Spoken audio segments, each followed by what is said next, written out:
Silence! Silence.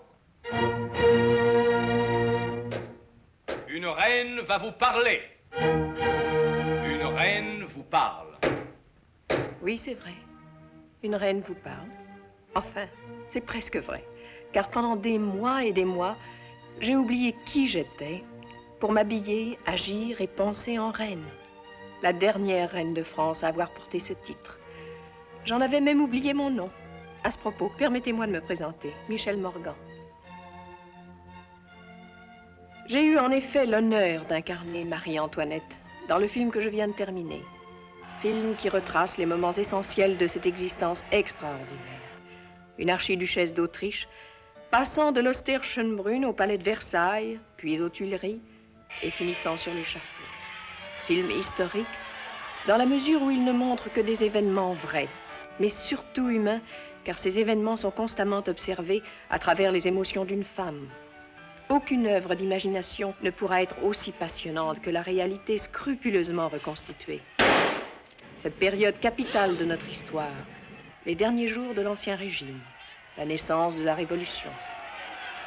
Les extérieurs ont été tournés sur les lieux mêmes de l'histoire.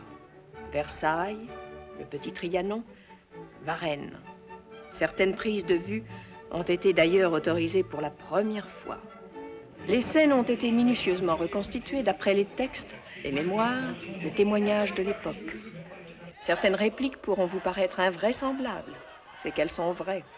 Quant à la réalisation, elle a été confiée à Jean Delannoy.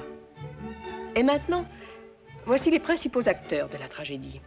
D'abord Louis XVI, mon mari. Excusez-moi, en le revoyant, je me crois encore Marie-Antoinette. Louis XV, son grand-père, qui avait tant d'indulgence pour moi. Madame Adélaïde, sa tante, qui en avait si peu. Le comte de Provence, futur Louis XVIII, son frère, que j'appelais Cain. Ma fidèle Campan. Madame de Polignac. L'ami cher, qui me valut tant d'ennemis. Le ministre Necker, qui ne me pardonnait pas le nombre de mes robes.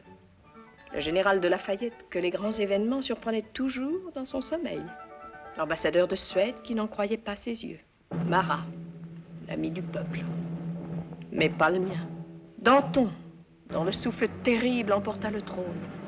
Et enfin, le comte Axel de Fersen. Le grand amour contre lequel j'ai lutté si longtemps.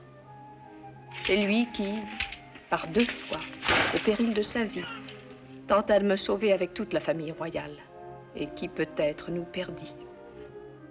J'espère que vous tremblerez pour nous, en souhaitant la réussite de cette aventure inouïe, la fuite à Varennes, comme si vous n'en connaissiez pas le dénouement.